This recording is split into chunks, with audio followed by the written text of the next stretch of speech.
निवडणूक आयुक्त पगार कसला घेतात? उद्धव ठाकरे यांनी चाप ओढला.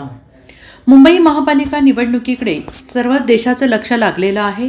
लोकशाहीच्या या उत्सवात बड्या नेत्यांनी सहभाग नोंदवला आहे. कलानगरमध्ये उद्धव ठाकरे यांनी सहकुटुंब मतदानाचा हक्क बजावला आहे. उद्धव ठाकरे, रश्मी ठाकरे, आदित्य ठाकरे, तेजस ठाकरे, अनिल परब हे त्यांच्यासोबत होते. यावेळी उद्धव ठाकरे यांनी राज्य निवडणूक आयोगाला सोलपटून काढले. त्यांनी आयोगाच्या कारभारावर तोंडसुख घेतलेलं आहे. निवडणुकीतील गोंधळावर त्यांनी जाहीर नाराजी व्यक्त केली. निवडणुकीतील गोंधळांवर त्यांनी टीका केली आणि या प्रकारांमुळे वैषम्य वाटत असल्याचं ते म्हणाले आहेत.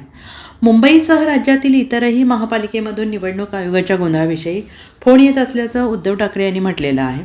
नावं वगळली जात आहेत. मतदार याद्यांमध्ये गोंधळ तर आहे. आता बोटावरील शाहीसुद्धा पुसली जात असल्याची माहिती समोर येते. मग निवडणूक आयुक्त हे पगार कशासाठी घेतात असा सवाल करत याचा खुलासा व्हायला हवा असे उद्गार त्यांनी काढले आहेत.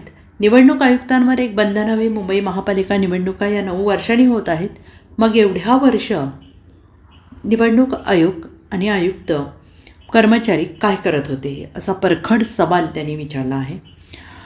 तर निवडणूक आयुक्तांनी रोज काय काम केलं हे त्यांनी निवडणूक आयोगाच्या साईटवर टाकणं बंधनकारक केलेलं पाहिजे अशी मागणी उद्धव ठाकरे यांनी केली आहे. अन्यथा राजकीय पक्षांचे कार्यकर्ते निवडणूक आयुक्तांच्या कार्यालयात बसवण्यात यायला हवेत, जेणेकरून ही जी दादागिरी सुरू आहे, भाईगिरी सुरू आहे, तेव्हा वर्षभर हे आयोगातील माणसं काय करतात हे समोर येईल.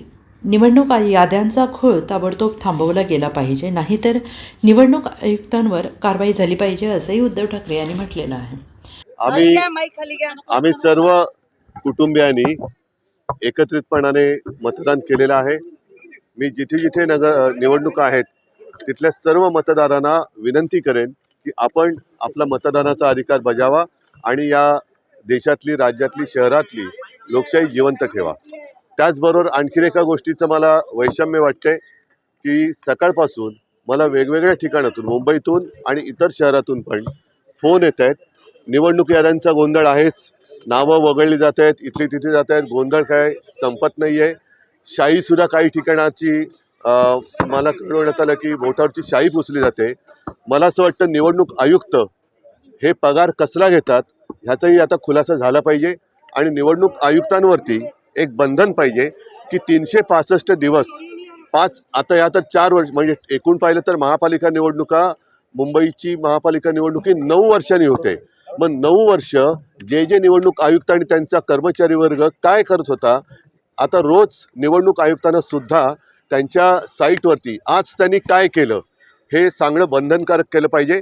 अन्यथा राजकीय पक्षांचे कार्यकर्ते निवडणूक आयुक्तांच्या कार्यालयात रोज बसवले गेले पाहिजेत की जेणेकरून आम्हाला सुद्धा कळेल की रोज हे जे काय आता दादागिरी चालते यांची निवडणूक काळामध्ये, हे दादागिरी किंवा ही भाई लोक हे वर्षभर आणि निवडणुका नसते त्यावेळेला काय करतात. हा निवडणुकीचा किंवा याद्यांचा गोळ हा ताबडतोब थांबवला गेला पाहिजे, नाहीतर निवडणूक आयुक्तांवरती कारवाई झाली पाहिजे. Bureau report, SBN Marathi, Mumbai.